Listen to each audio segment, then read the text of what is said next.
Hey guys, welcome back. This is part 43 of my Loki and Ingrid fanfiction.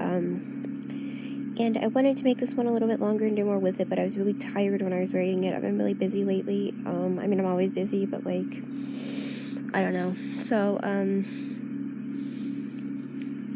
maybe I've been really tired lately would be more accurate, so I will write something longer soon when I have more energy. That will definitely happen, and as for Denial, as for that series, I just don't know where I'm going with that, but I am going to start reading my novel-length Cold War thing on here soon, and, I don't know what else I'm going to write, but I have a project I have had on the back burner for a really long time, and also have written it, written parts of it a while back, so I need to look into that again and write that out, but for now, this is Loki and Ingrid, part 43. Maybe you're wrong.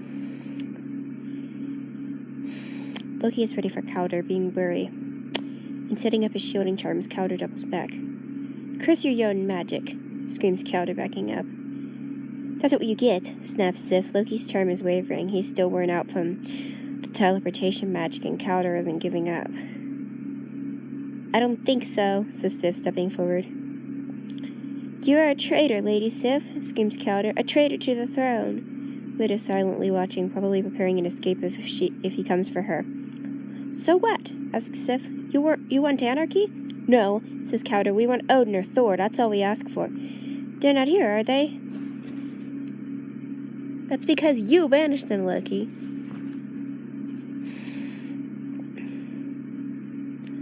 "Thor left of his own accord, Cowder. You wanted to see Ingrid?" "Hi, Cowder," I falter, not knowing what to say. "I'm okay, but as queen I tell you to stop and die." "Traitor!" "No, you're a traitor. I'm queen." "A false king and a false queen. I'm sorry, sister, but he has to go." "I demand you to stop or I'll banish you." "You think you can do that?" "I'd just kill you."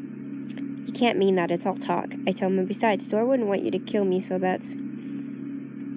"Thor doesn't care as long as he gets the throne back." "That's not true. You know it's not." "Can we just settle this peacefully?" asks Sif.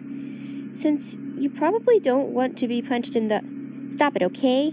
Lyd sounds tired and also high as she blows some smoke in our direction. "Ew," says Cowder. "It's the Froststein's sister. Ugh." "Don't talk about my sister that way." "Since when were you soft?" "Cowder, you said it yourself." I add, "You said they didn't have emotions." "Hatred and anger maybe, but not soft." "I want you to stop." I say, "Please, I'm not queen. I'm your sister, and he's my friend. Stop this for me." "You're a traitor," he screams. "I'll ask Thor what to do when he gets back. I would never hurt you, Ingrid, but make no promises about him."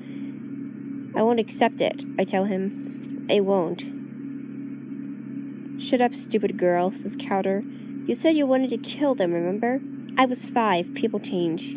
"No," says Cowder, "not in that way."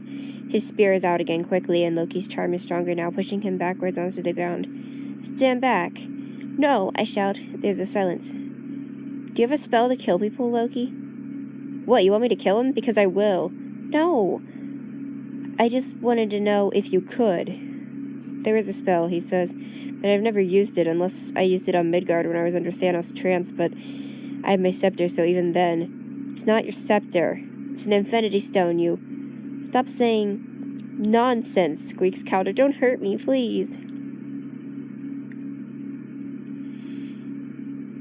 "You just tried to kill me. What do you..." "Loki, don't do it, please." "Ingrid, he wants to kill me. He's no good. He only cares about himself and getting good girls in bed with him. He wants to kill my entire race. Not that I'm particularly angry, but he wants to kill me and Lyd and banish you. He wants to become king. Don't you?" He looks at me for a minute, then he says, "I'm going to kill him right now." "No, stop," I scream, as Sif grabs his hands and has him away from my brother, but it's not over yet. Cowder is on his feet again with his spear. "Drop him or I'll kill you," says Cowder. Sif falters. "I said drop him. I'll kill Ingrid, too." Sif drops Loki as he stands up, trying to regain orientation, but it's too late. Cowder has him pinned to the wall. "I'll end this once and for all." He raises his spear to strike. I don't know what hit me. why I'm going crazy, but I jump. I jump like a crazed maniac. I don't care anymore. He won't hurt him. I feel the spear pierce through me, and I can barely breathe as I fall to my knees, trying to keep consciousness. Calder screams as he drops the spear and backs up. Why? Why, Ingrid? That's what you get for trying to hurt him. I can't breathe, can't think, but I somehow keep consciousness as I feel someone scoop me off the ground. Feels like a girl, probably Sif, since slid. Never mind, I don't know anymore.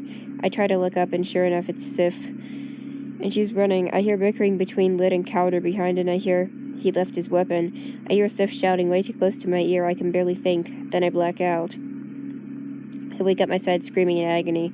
Of course I felt worse, but that was something I was almost numb to, as it was a constant full-body pain. This is a sharp, stabbing pain. It's never going to end. She's bleeding out, idiot. She's gonna die. Lid sounds as cynical as ever, which is mildly amusing considering everything. I hear Sif now talking to Lid and Calder about how my brain can't process what they're saying.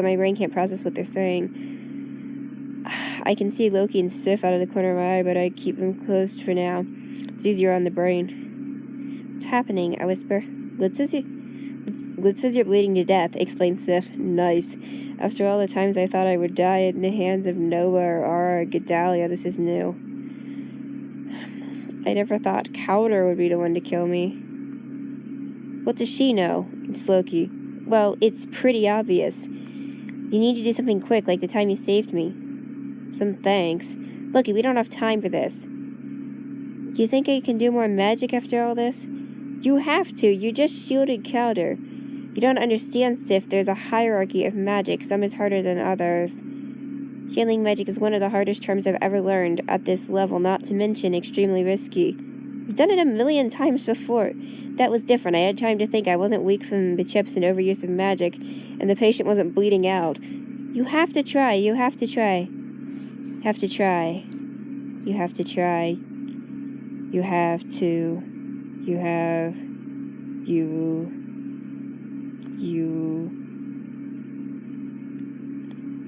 Are you crazy, Calder?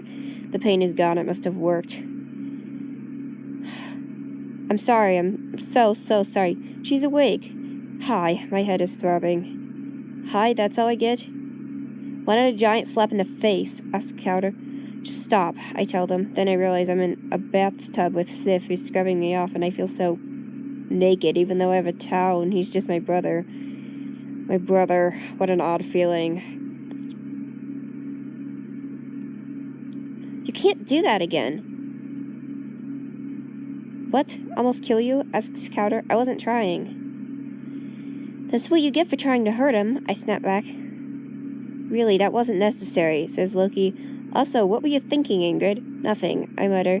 Sif, can you hurry up? No, what were you thinking, Ingrid? I promised to protect you. I honestly have no idea. I see you're good at keeping promises. Remember to run if... Not now, Loki, but thank you. Sif throws me a shirt, thankfully, as Calder starts. Well, maybe I was wrong. That doesn't change the 30 years of bias I had built up, but... You seem to care for her, Loki. Wish you didn't, but I suppose I can't hurt you as long as you're tied to my sister. You've been lied to your entire life, I understand. No, you. Yes, I do. Calder, and if you'll excuse me, I'm going to get a drink, and I might just dump a liter of beer on your head. Hate that stuff. I hear an alarm going off in the distance, and I tense up. Lid looks up quickly and looks at Sif. Oh no.